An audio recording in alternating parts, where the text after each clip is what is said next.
giving advice.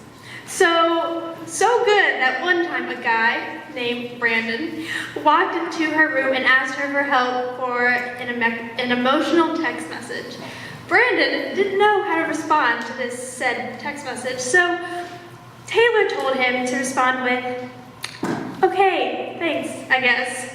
Needless to say, that relationship did not go very far. Taylor is also good at making friends, especially with those younger than her. She just prefers hanging out with people that have the same unique qualities as Taylor. Taylor is also very athletic. She was a softball star in lower school, played tennis, and was the captain of our legendary JV basketball girls team, even though she never played basketball. And who remembers Taylor working at Steak and Shake? Yeah, no one? Because she didn't even make it through training. Taylor, I'm gonna miss you next year with all our late nights watching Bad Girls Club and laughing at our kitchen table. I love you, Hayes. Don't worry about your speech, and if you faint, I'll be here to catch you.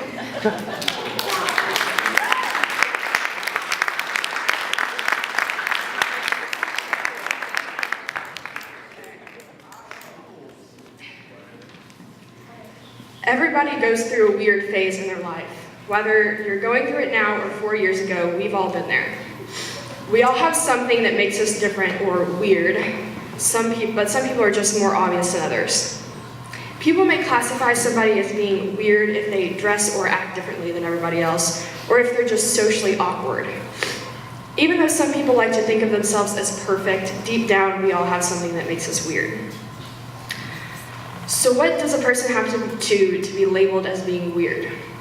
Well, for starters, being different from the normal in any way is labeled as being weird. It could be the way you dress, the way you act, or the way you look. Society seems to have set guidelines for what people should look and act like, and if you don't follow them, you're labeled as weird. Second, being socially awkward in any way. People often get called weird because they make a lot of social mistakes.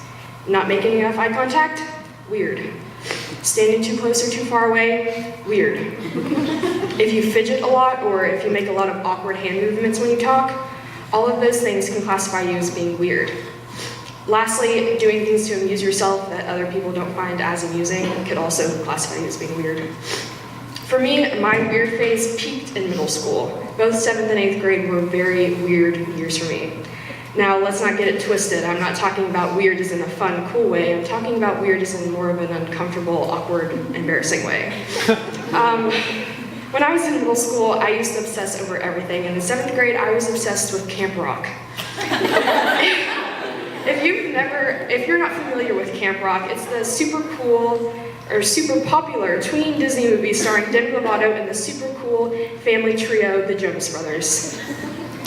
I was so obsessed with Camp Rock that I had bought the Camp Rock blanket, alarm clock, dry erase board, and I got a Camp Rock purse for Christmas. That year, Camp Rock came on the day of Halloween, and obviously I wasn't going to miss an opportunity to watch Camp Rock. So I stayed inside by myself and unfortunately had to miss a quality trick-or-treating experience. Then in 8th grade, I went through my Twilight phase. For those of you who have never heard of Twilight, let me get you up to speed. Twilight is a very relatable, very realistic love story between two teens, one with a super dark secret. Spoiler alert, one of them is a vampire, but I won't tell you who. I know most girls liked Twilight at one point, but the 8th grade Taylor Long lived and breathed Twilight. To me, everything was about Twilight. I wrote my English papers about Twilight. I would write my name in the Twilight font. My locker was covered in Twilight pictures, and I even wrote my world-famous me project on Twilight. Although now my obsessions seem a little unhealthy and weird, I was just talking about what I loved, and that's how it should be. People shouldn't have to be embarrassed to wear certain clothes or like a certain movie in fear of being called weird. Everybody's weird, just not everybody shows it. The most important piece of advice I can give to you is just to embrace your weirdness. The people who seem to be the most normal tend to be the most boring. It doesn't matter how weird you are or how weird you think you are, it's how you present yourself. So instead of hiding your true self because of fear of judgment, consciously open up more and don't be afraid to be yourself. The truth of the matter is, you're not normal. Nobody is normal. So since you can never be normal, why not embrace what makes you different, even if it is a little weird?